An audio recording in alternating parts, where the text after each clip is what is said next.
We're going to continue where we left off yesterday, but nevertheless we're taking a little detour from what we talked about the last couple days. Last couple days we talked about the idea how Yakov was surrounded by angels.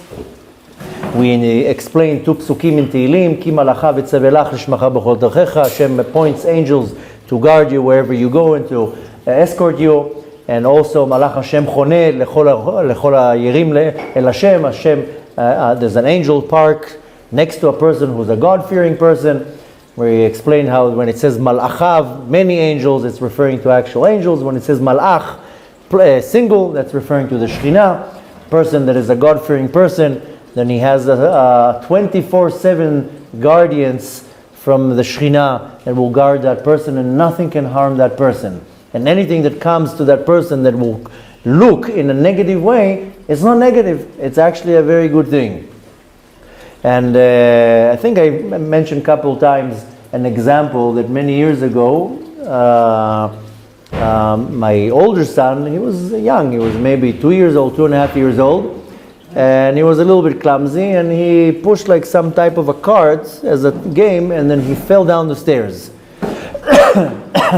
And I was seeing him like rolling down, and needless to say, was a very traumatic thing for him. He was crying, and when I ran to him, I started touching the head to see if there's any head injury. And as I was touching the head, I feel a bump on the back, and I look in the back of the head, right over here where you put the tefillin when it's like kind of like hidden, there was a bump. I move the hair and I see a tick, a huge tick stuck on the head. This is dangerous. You know, the ticks in New York, in the eastern seaboard, they have Lyme disease. So very quickly he was fine, he relaxed, we took him to the doctor, we took the tick out, and everything was taken care of, and I was like, look at that. If he wouldn't fall down the stairs, why would we feel the tick? He had long hair, it was before his Chalake, before the haircuts, how do you call it, the Opshernish, the Chalake, the cutting of the hair, a lot of hair. Yeah, you don't touch a little kid. We would never find that the tick. But nevertheless, this is where you see that something evil, or bad, or negative, if it's hakol letovah, it's everything for the best. So you have to be receptive for that. But nevertheless, if a person is evil, then he has no guardian, no supervision, and no angel surrounding him. But this is very briefly what we talked about the last couple of days. We started by talking about that we both have in us a yetzer tov and a yetzer hara, a good inclination, a bad inclination. The bad inclination, the yetzer hara, all he cares about is to make you fail. That's his agenda. Whether he's my enemy or not, one day we will find out that the yetzer hara is not so much of my enemy, rather is a very strict drill sergeant or a personal trainer. If I wouldn't have a yetzer hara, I would be a lazy slob, no working on my midot, not doing anything. But because I have a yetzer hara that constantly triggers me and puts me in situations, then it causes me to be on alert. But again, the yetzer hara is a very broad term. We do have the different entities that are working against us. But nevertheless, let's see a little bit what the Zohar has to say about that. And there is a verse in the book of Mishlei, written by Shlomo HaMelech, and the verse is Tov nikle ve'eved lo, mimitkabed v'chasar lachem. This is a verse in the book of Mishlei. Specifically, you want to look for chapter 12, verse 9, and it says, the translation, good for a person that is easy, nikle, ve'eved lo, but he becomes a servant of himself, and mimitkabed v'chasar lachem, from somebody who's honorable but missing bread. Okay, we'll explain it. I know it doesn't make so much sense right now, but let's explain it.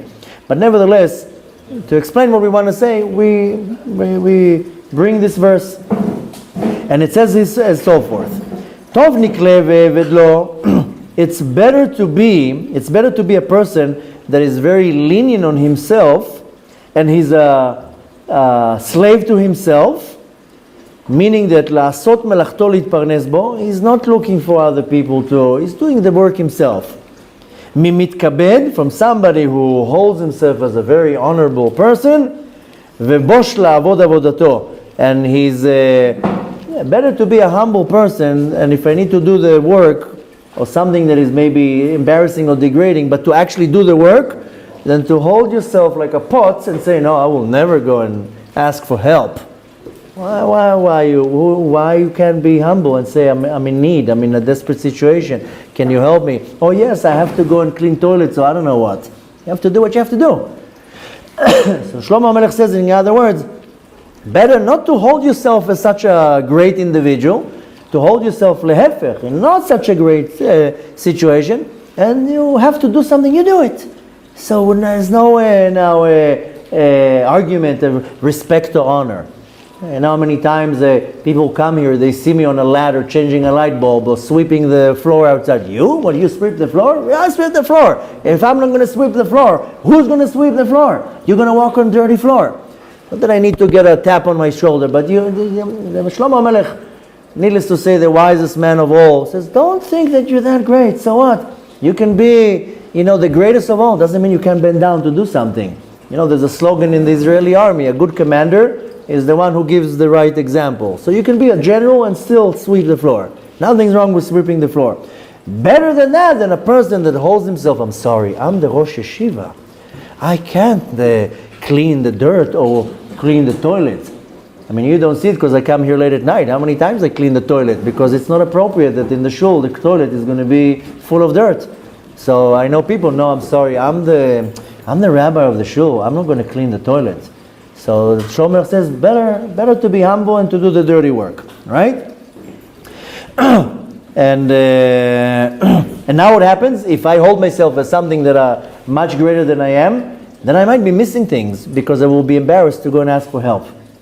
Better to be humble. Okay, so you know what? Hashem always will switch the world around, that you always need somebody. There's no such a thing that you're always on the giving end and you're always successful. Hashem always turns things around that you're going to need somebody else's mercy and help. Excuse me. Okay, with that said, let's continue in the Zohar, page Kuf Samech Vav, 166, page 166b. The line starts with Vayishlach Yakov Malachim. Yakov have sent angels to Esav. In order to explain this verse, Rabbi Shimon Patach ve'amar, comes Rabbi Shimon Bar Yochai, and he says, okay, let me tell you my 2 cents on the matter. We heard Rabbi Yehuda, we heard Rabbi Yitzchak, we heard Rabbi Yossi. Let's see what Rabbi Shimon has to say. And he says, in order for me to explain what does it mean that Yakov have sent angels, let me first explain to you what Shlomo HaMelech says. In the verse, Tov nikle ve'eved lo, mimitkabed v'chasar lachem. The verse that we just explained now from Mishlei. Ha'ikra, what is this verse referring to? We now explain the verse a little bit more in the simple literal to it. The simple part of it. But Rabbi Shimon says, let me explain to you what this verse is talking about. This verse is talking about al yetzer hara. It's talking about the yetzer hara, this verse. Begin the ihu mekatrega tadir legabei bnei nasha. You know why? Because the yetzer hara constantly is prosecuting against the human beings, against man, and he wants to make the person sin. That's what the yetzer hara wants. V'yetzer hara ihu arim libe. Now you know what the Yetzer Hara does? He doesn't always come to you and tells you, why don't you have that ham and cheese sandwich? Ah, look at that smell. Not necessarily always that he'll come and tell you that. The Yetzer Hara knows very well how to make you sin, because he knows your system very well. One thing that the Yetzer Hara loves doing, I'll read it again. Ihu aruim libe. He arouses your heart, and you know what he makes you do? He arouses your heart with pride. Begavata. He's going to make you get full of pride. The sin is not always necessarily to put your hand and steal, or to eat meat and dairy or whatever, drive on Shabbat. These are severe sins, but there are more severe sins than that. Because when a person is full of geava, full of pride, Hashem Erachem, what it will start doing? We explained already many times in the teachings of Tikkun HaMidot, of the refinement of character. We have good midot, good characteristics that will be represented on the positive side, and then on the left side, we have the bad midot. The worst of all the midot, of all the attributes, the characteristics, is the midah that is called ge'ava. This is the top of all. And in a shape of a pyramid, if a person already pokes the pride, the ge'ava, it will birth two midot: anger and sadness. If somebody is poking your ge'ava, your honor, your ego, it will either go to anger or either it will go to sadness. Sadness can be depression and so forth. That's where you see a person will get angry. Why do you get angry? Because your pride was touched. Why do you get upset? Because somebody told you something that was true. And then, like in a descending chain, like a pyramid, from one midah goes to two midot, anger and sadness. Right from anger and sadness, it will start developing jealousy, hate, animosity, revenge, and so forth.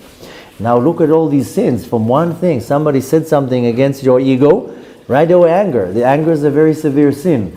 Then from anger, from the anger, it will start developing jealousy. From jealousy, hate. And from jealousy and the hate, what is going to be the result? Lashon hara, slandering, lying, and where it takes you. It takes you directly express train into Gehenom. You don't have to, don't even have to get off any stop. So what does the Yetzer Hara says? This is what Rabbi Shimon Bar Yochai says.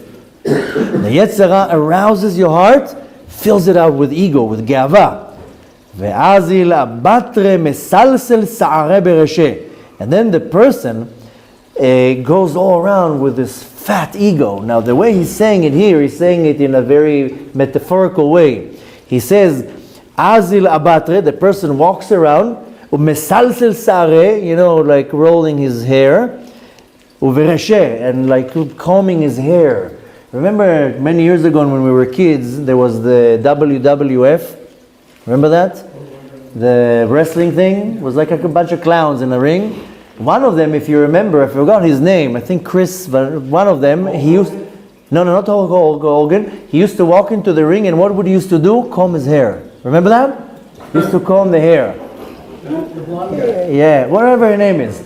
So he's saying here in a very metaphorical way, a person that is full of pride is like, making himself look very nice all the time, combing the hair. Most people, they walk up in the street, they have a few hairs sticking out, whatever. Person that is full of ego, or what we call it, a pots, if one hair is away, no, the hair has to be... So he says here, the ego will make you think that you are like so special that every hair has to be combed, and you make yourself all beautiful. Why do you make yourself all beautiful? Because it's coming from the places. Look at me, I'm so perfect. If a person is humble, he's not going to project to the world I'm perfect. He says, I'm not perfect. I lied here and there, and I say the wrong words, and sometimes I look in the not appropriate places. But a person who's full of ego says, me? I'm never wrong. I'm always right. So the ego is the tool that the Yetzer Hara is using to pump you up. Now what happens?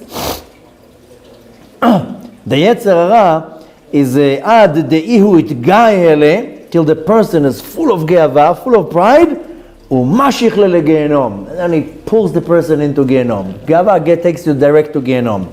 No, there's no other way where you end up if you're a person of pride. You're not going to end up in any good place, because ge'ava is literally the pit that takes you express into the worst place in the world.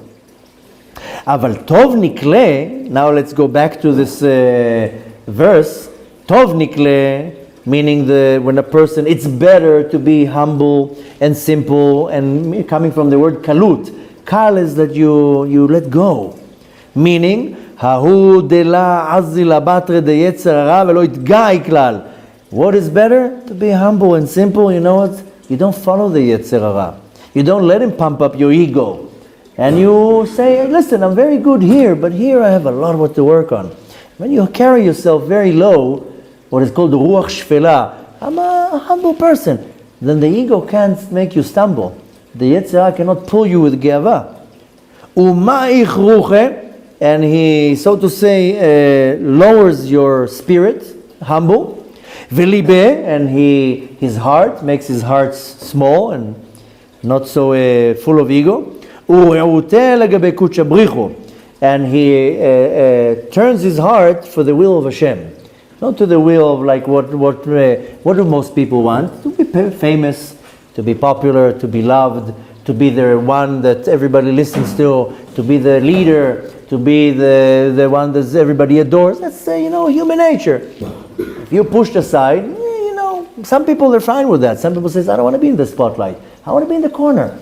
But a lot of people, especially that there's a lot of Gaha, a lot of pride, I want to be number one. I want to be the best of all. But that's not the will of the Kadosh Baruch Hu. Look at Moshe Rabbeinu. Moshe Rabbeinu, you think he had Gaha? Why do you think he reached to such a level? Because he had no Gaha. He diminished his Gaha. And he has all the reasons to have pride.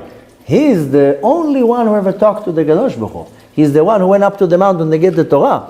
I mean, come on, we don't have to now praise Moshe Rabbeinu. He's the one that has all the reasons in the world to have Gaha. And he was the most humble of person. That's the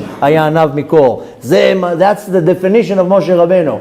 Not brave, not smart, not courteous. Anav, he was humble.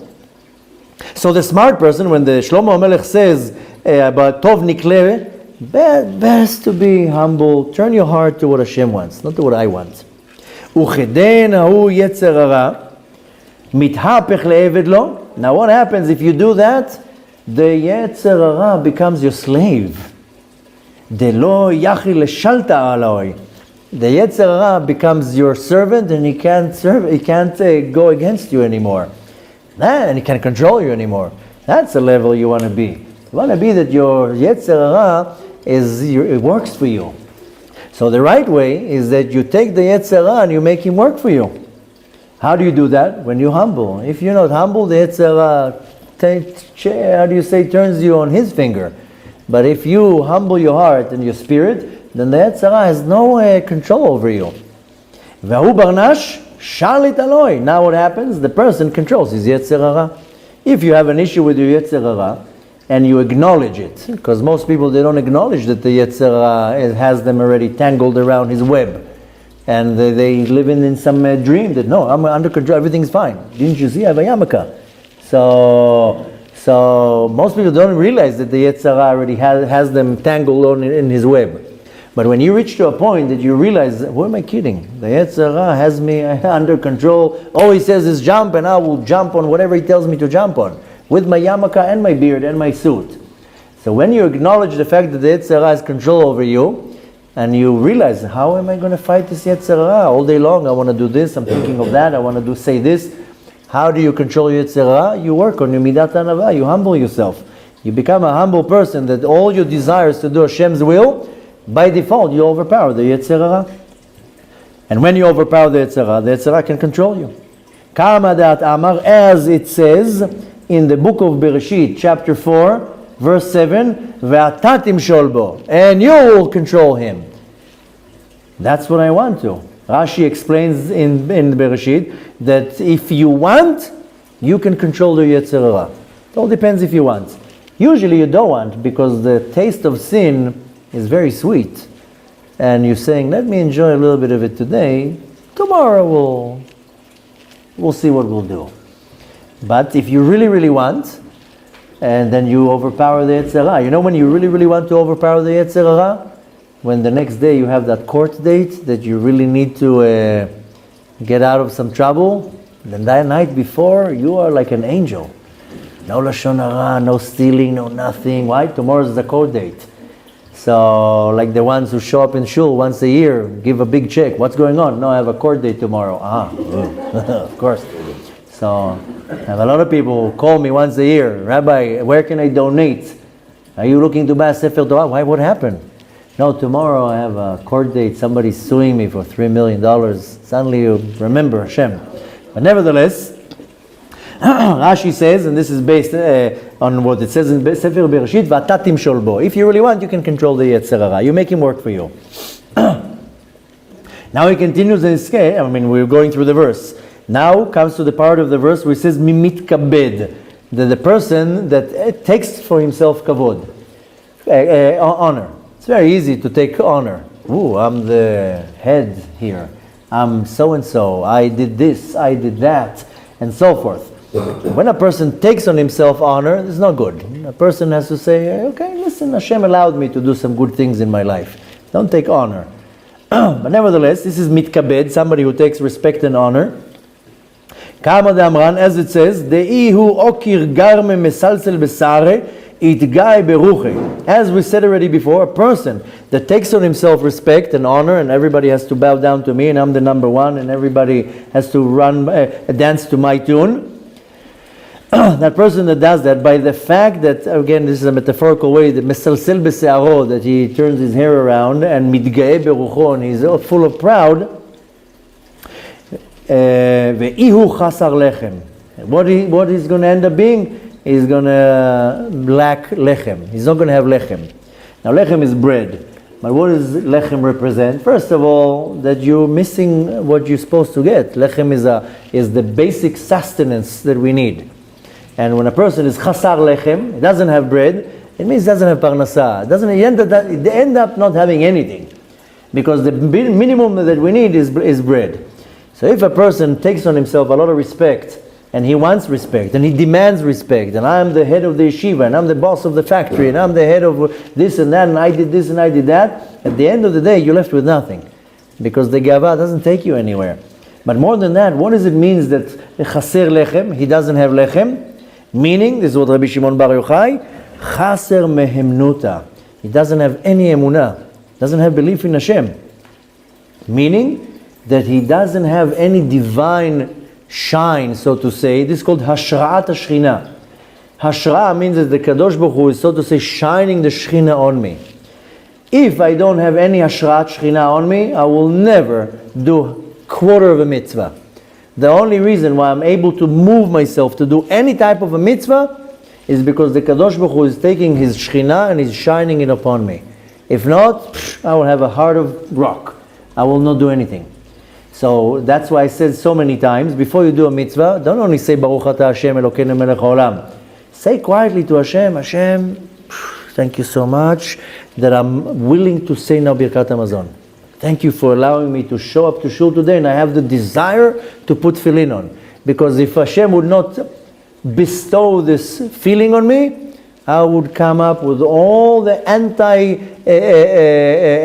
Why today I don't need to do that? So I can't take even a quarter of a credit for anything that I do.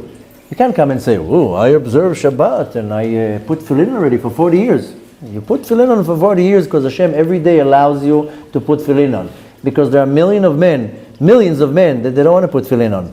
And there are thousands of men that they have tefillin in their house and they never put it. Because if there's a block there, you can't do nothing. That's what the Talmud says. A person doesn't even move the finger like this unless they allow it from the world above. This is called Hashra'at Shechina. We don't have a revelation from the Shechina, but the Shechina can dwell on us in a way that Hashra, it gives me motivation, so to say. If I don't have motivation to do anything from the Torah, means that there's no dwelling of the Shechina. The Shechina is not shining on me. The fact that you open up your eyes in the morning and you say, today I want to put tefillin on, I'm going to make it to the minyan, I'm going to come to the shiur Torah, I'm going to be nice to that person, is only because the Kadosh Baruch Hu turned the switch on. So the thanks has to go to the Kadosh Baruch Hu. Thank you for allowing me to participate even in the mitzvah. Look at that. Hashem is allowing me to participate in the mitzvah. He's giving me the energy to do it, and then He's giving me a reward for doing a mitzvah. Can you imagine the chesed here?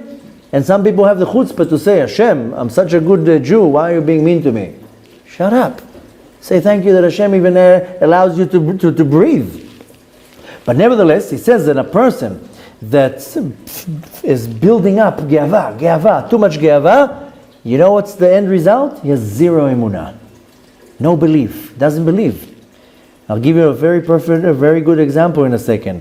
Saying in other words, that if you don't have emunah, it means that there's no divine inspiration on you. There's no motivation coming from the divine Shechina. And then what happens is, you don't want to do anything. And then you don't have emunah, you don't believe in Hashem, and slowly you're deteriorating. The Shechina is also called lechem, bread. Kama da'at amar, where do we see that the Shechina is also called lechem? Because it says in the book of Vayikra, in chapter 21, when it's talking about the sacrifice of lechem, it says, Lechem Elohav, the bread of God they used to sacrifice. If you remember, there's bread in the Beit HaMikdash. There's a special table where they have 12 loaves of breads every day. They used to do part of the mincha offering. They used to have lechem hapanim, was certain bread that was inside the altar, inside the Kodesh HaKodeshim. And it says here, lechem Hashem, the bread of Hashem, we give back to Him. We sacrifice to Him. This is a verse from the Torah. Not only that, it says, lechem Elohim hem makrivim. The bread of God, they sacrifice. Saying in other words, that by putting a sacrifice on the altar, I get closer and attached to the Shekhinah, that is called lechem, a bread. Then the Shekhinah is the Zir Anpin. Nowadays, we don't have sacrifices, but I can still sacrifice a lot of things. I can sacrifice my time. Each and every one of you is now sacrificing an hour of your time by sitting here. This is a korban. You could have sit now at home and have a cup of coffee or a shluf, or have, I don't know what, watch a movie. And everything that I do, if I now give half an hour of my time to Hashem, this is called a korban. I sacrifice it. I sacrifice a lot of things. How many times, it happens to many young people. My wife, when she became observant, she used to tell Hashem, she was in her 20s, she used to tell Hashem, I'm giving the best years of my life to you. I could have gone out to a party, and I'm coming to a Shabbat meal. That's a sacrifice. I could go now and enjoy myself, and I'm going to do a mitzvah. So this is also a korban. Korban is not necessarily a sacrifice, a bull on an altar. Korban comes from the word in Hebrew, kiruv. Kiruv means that I get closer. So when I sacrifice something, I can take now some of my money and give it to charity. This is a korban. I could have taken that money and bought myself a beautiful meal and a lovely, delicious steak. But I took that money and I gave it to a poor person or to somebody in need, and I ate a bagel. So nevertheless, any type of korban, any type of sacrifice, it gets me closer to Hashem. A perfect example that I want to give you about when he says here that a person that is getting full of pride and then he ends up having no emunah is that a certain individual that we know then unfortunately has a lot of pride.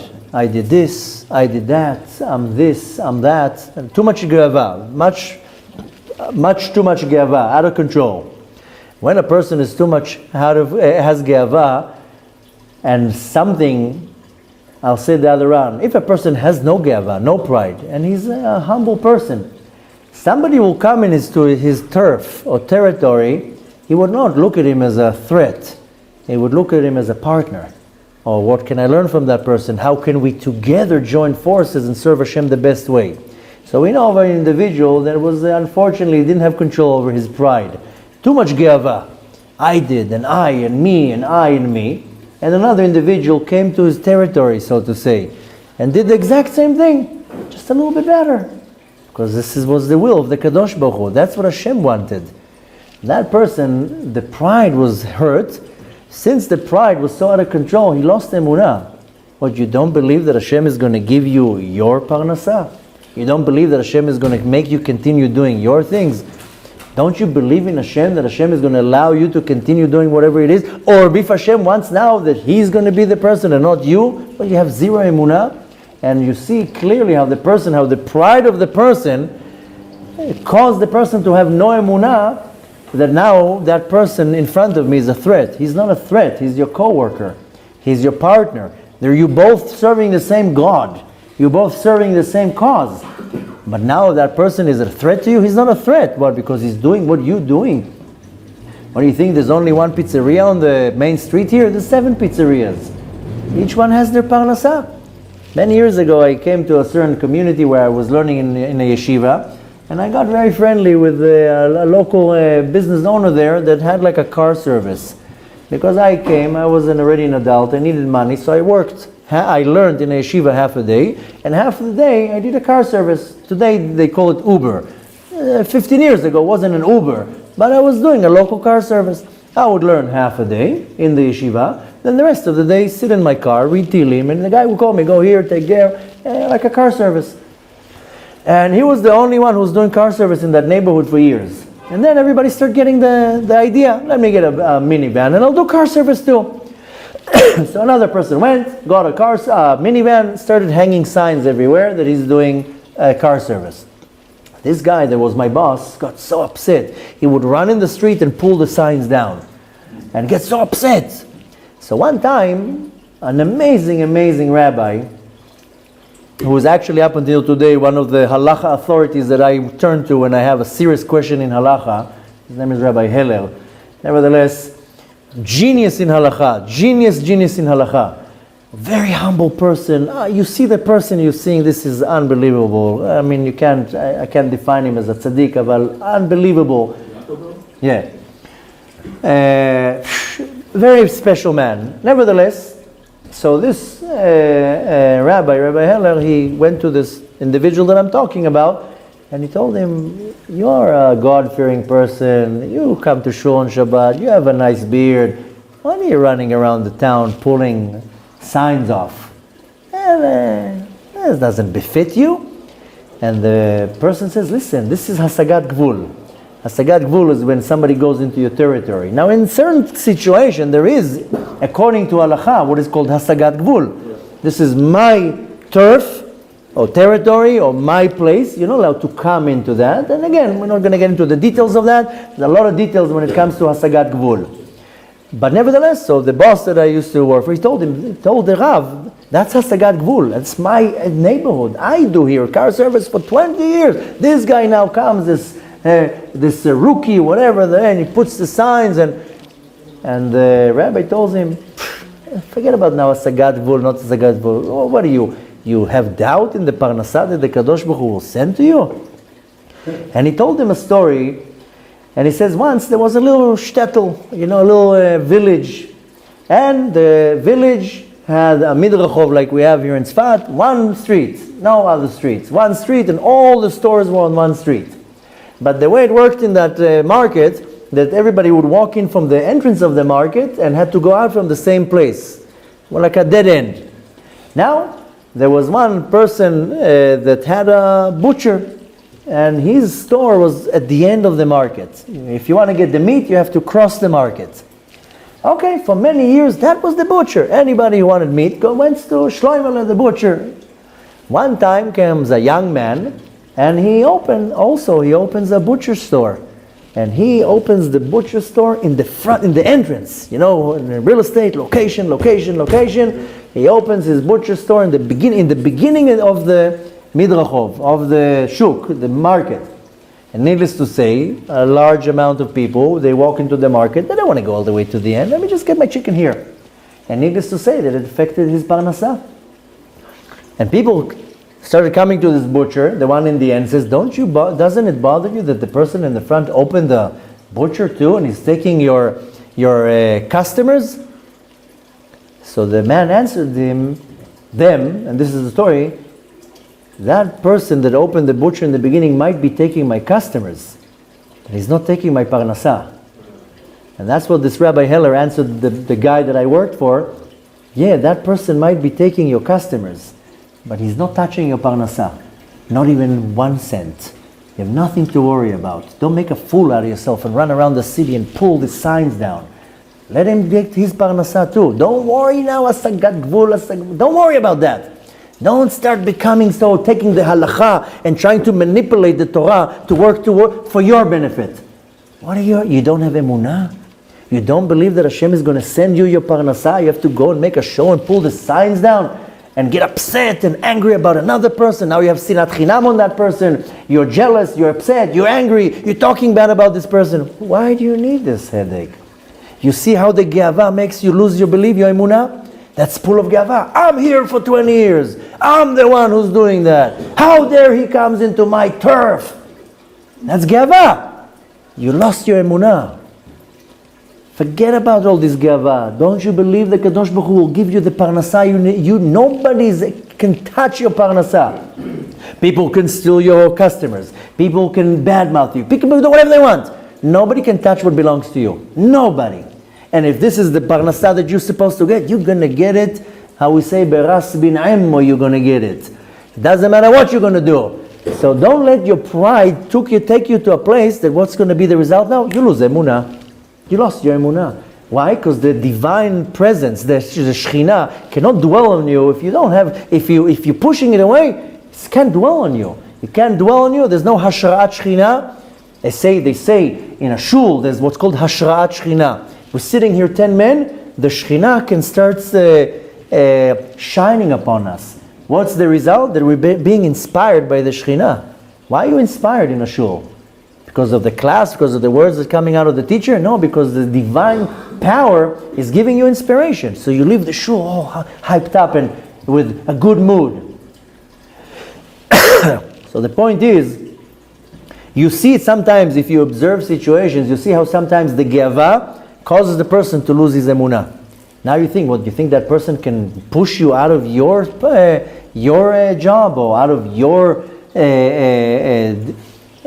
what you're doing here? Nobody can come and push you away. You do your thing with emunah, nobody can affect you. That's where you see in many situations that a person is full of pride. Now comes another person to his territory, and now I'm afraid of that person. He'll get me out of business. No, he won't get you out of business. But he's taking my customers. He's not taking anything. He is here, you are here. Have emunah. Now that's what Rabbi Shimon Bar Yochai says. Let's read a little bit more and then we'll finish. Davar acher, another thing that Rabbi Shimon Bar Yochai says on Tov Nikle, better to be humble. Da Yakov, this is referring to Yakov. In the beginning we said, it's talking about the Yetzer Hara, how the Yetzer Hara wants to pump you up with Gava, an ego. And then to blow that balloon in 1 second. It's very easy to pop a balloon full of air. Did you ever try to pop a balloon that doesn't have air in it? You can't pop it because it's like a little rubber. When the balloon is more and more popped, all you need is a little, how do you call it? Kira, how do you call it? The prick. The more air in the balloon, the faster it will explode. So he says here, Da Yakov, Tov Nikle, better to be humble and small, is where this is referring to Yakov. Why? Yakov had a very unique character trait. He knew very easily how to humble his ruach. He wasn't an arrogant individual. And Yakov was a very special person. He was a very shfal ruach. Shfal ruach is a very humble person. Not only that, this yesterday, I gave yesterday a class. I really recommend you to go and watch it online. This is what we need to learn from Yakov. This is a real Yakov, and we are Bnei Yakov. I mean, we're called Bnei Israel, but we are the sons of Yakov. Watch this class. I think it's one of the most powerful classes I ever gave, or at least in the last year or two. I impressed myself. I was shocked. It was mamash hashgacha pratit because I needed to hear that message. I was searching for a message, and the Kadosh Baruch Hu placed it in front of my face. And it's what we need to apply in our life. This is how we're going to bring the Geula. And Yakov did an unbelievable act in this parasha. Yakov is a gazillionaire. He's a Bill Gates. He has all the lawyers on his side. He's coming out of Haran with millions and millions of dollars. I mean, not dollars, of course, but he was a very rich and powerful individual. Not only that, he's the son of Yitzchak. Oh, you know who's the son of Yitzchak? Yitzchak, the son of Abraham. You know what the reputation it is? Who would want to deal with him? The son of Yitzchak. And he's coming out, 4 women, 11 kids, fame, fortune, power. And he comes to Esav. He sends angels to Esav to see what's going on. The angels come back and they say, listen, Yaakov, Yankele, there's going to be a problem here. Because your brother is coming towards you with 400 men. And they're not coming to greet you. They're coming to war. Yakov, of course, prepares with prayer, with presence, prepares for war, splits the camp in half. He has already a strategy. But what does Yakov come to do to Esav? He comes and tells him, I am your slave. You are my master. He bows down to him 7 times. He gives him presents. Or how we say in our terminology, kissing tuches a little bit. But nevertheless, all the commentaries ask the same question. Why would Yaakov do such a thing? Why didn't Yaakov say, Esav, move aside please. I'm the one. Yaakov comes and he bows down to Esav. So go watch that video this class I gave yesterday. It's online. I was floored by this message. It changed completely how I look at things and totally could change things in my life. Excuse me? The video can be found on YouTube, which automatically gets posted on Atzmut and SoundCloud, iTunes, and so forth. But I'm not saying it to brag. I'm saying it's a powerful message. It's changed. I can say on myself, it affected me in a profound way. That totally changed my way of thinking. And this, I think, with this message, we can really bring the redemption, finally, if we really apply that. But nevertheless, here again, Ashgacha Partit, Rabbi Shimon Bar Yochai says, what did Yakov do to Esav? Yakov diminished his ego, diminished his ruach, diminished everything, and he becomes nothing in front of Esav. You are my master. Look in the video, because I actually explained based on the Ben Ish Chai, and not only also in the Ben Ish Chai, about another commentary based on Kabbalah brought by Levi Yitzchak. Levi Yitzchak is the father of the Lovato Rebbe. Unbelievable genius, Mekubal, a genius in Kabbalah, where he brings this something out of this world. Wait for the end of the video. Something in Kabbalah that floored me completely. Why Yakov bowed down to Esav, how it's affecting the effect of it. Nevertheless, what is the great thing that Yakov did? He shpilt atzmo. He humbled himself in front of Esav. And this is called nikle lefanav. He became a less in front of Esav. Begin, dilvatar leheve eved lo veishlot aloi. You know why he did that? That later on, Esav became the slave to Yakov, and Yakov had control over Esav. First, he bowed to Esav. He says, I am your servant. You are my master. I'll bow down to you. 7 times he bowed to him. Only that later on he switched it, and Esav became Yaakov's Eved, Yaakov's slave. And now Yaakov has control over Esav. When one has the power, the other one goes down. And then once Yaakov humbled himself, that's when the blessings of Yitzchak took place. What did Yakov says to Esav when he meets him? Don't be upset at me. Nothing from the blessings worked. Im Lavan garti, 20 years I was there. He cheated me. He cheated me first with his daughters. Then he cheated me in business. Then he cheated me. Nothing from the blessings worked. Why are you upset? That's how he starts the parasha. Im Lavan garti. Don't think that I was living in the Caribbean islands with a yacht. I was working my toches. You didn't miss anything. The blessings didn't work. But the second that Yaakov bowed down to Esav, and then it switched it that Esav became his slave, then the blessings of Yitzchak kicked in. How? Ya'avducha amim ve'ishtachavu lechalumim. All the nations will serve you, and all the nations will bow down to you. But first, you have to make a nothing out of yourself. Gesund, labriut. But don't think that this is something in the past. The blessing that we got from Yitzchak, that it says, Ya'avdu chamim v'ishtachavu lechalumim, this is only to Atid Lavoie. It's only in the future. It never happened, and it still didn't happen. It's not that it happened to Yakov. This is talking about the future. But nevertheless, Ela begin the salik le Yakov Lovato Yemaya, since Yakov moved these blessings, and he says these blessings are going to be for the future, ve'alda hava miyad nikla. Right away he became humble in front of Esav. And you know, it's easy to be humble in front of somebody great. Let's see you being humble in front of somebody not great. I can stand now in front of a great rabbi and be humble in front of, ooh, this is greater than me. It's very easy to be humble when somebody's much greater than you, and it's obvious. Let's see you humble in front of somebody who's worse than you, that is less than you, and goes against you. Now let's see you humble in front of him. That's what Yakov did. And after that, because he did that action, later on Esav, that held himself as the symbol of perfection and so honorable, and in the eyes of Esav, what do you think Esav did for 34 years when he was walking around? You think he told people and he put on his Facebook page that Yakov is his great brother?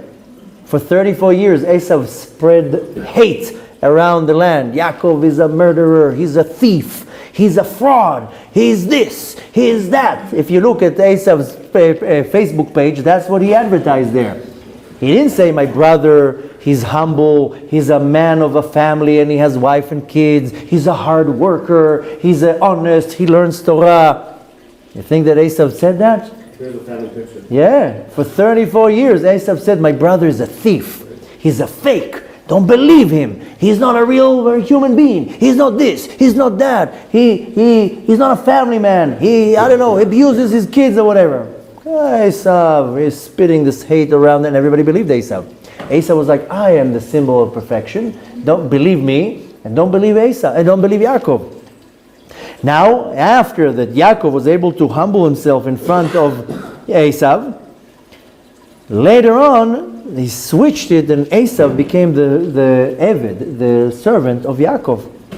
And he explains, Hahu de'iu chaser lechem. And this is what it means, that you're missing the bread. Going back to the verse in Mishlei, the person that is missing bread. Esav was missing the bread. You know why? Because he ended up being the one who wasn't blessed. What was the blessing that Yakov got? Verov tirosh vedagan. Right? You're going to have a lot of tirosh, a lot of grapes. Esav had a lot of, Yakov had a lot of wineries. He was like how do you call it? Vintner. He got a lot of, you know how much money it makes you? Ooh, have good wineries, you have wine. So the blessing was, Berov dagan vetirosh. Berov means an abundance, dagan is the grain. Now, when you sell water in a desert, you become a millionaire. You know what it was for Yakov to be the one who gives the dagan, to give the bread out? He was the empire of food. And then tirosh, the wines. So Esav didn't get that, so he was missing bread. He didn't get that. Now, what the blessing, what it kicked in, that Yakov was the one who got the blessing, that the Rov Dagan V'Tirosh came to Yakov, became a gazillionaire, a billionaire, that it affected the rest of his generations. Why? Because he was humble. I'll humble myself in front of Esav. So this verse is a lot for us to learn. What we're doing now is we're scratching the surface. But take this class, watch it a few more times, take the class from yesterday. I guarantee to you, it will show you a completely different way of looking at life, what we have to do. It's not about how great I am and what I am achieving and that somebody's pushing me out of the spotlight. It's not about that. It's about how we're bringing together the redemption. And there's no way we're going to bring the redemption into this world with Gaha, with pride and arrogance. It's not going to work. I'm not talking about that the result of pride and arrogance can only be hate and cheating and conniving and lashon hara, and doesn't do anything good. Nothing positive comes out of that from Gaha. So B'ezrat Hashem, we'll continue the rest tomorrow. There's a lot more to learn from that. I definitely can conclude that Yakov has a lot more to teach us. And no doubt that it says, Maaseh Avot Siman Lebanim, the action of the fathers become a sign or teaching or path for the children. Look at Yakov, his life is mamash a hero. He's a hero. What he was able to do, how humble it is. What's Midat Anava, to be humble and low and thankful and so forth. So we have so many powerful tools from this short shiur, how to conduct my life. Apply that in your life. You'll see that you are going to be receiving the blessing of Rov Dagan V'Tirosh, of an abundance. Yaakov ended up having an abundance. Wealth, health, family, kids, honor, respect, everything. But it starts with you humbling yourself. And this humbling yourself is not in front of the chief rabbi of the city. It's humbling yourself in front of the wicked person that is actually going against you. And the ultimate secret here is if you're able to refine something dark, you gain everything. It's very easy to start a war. That's why the message in the class yesterday blew my mind for a couple days till I was like, this has to be formed in words and put it out there to the world, and hopefully maybe we'll make a huge change that we can really refine the darkness around us and bring the Geula, bring the redemption. רבי חנניה בן הקשיא אומר, רצה הקדוש ברוך הוא לזכות את ישראל, לפיכך הרבה להם תורה ומצוות שנאמר, אדוני חפץ למען צדקו יגדיל תורה ויאדיר.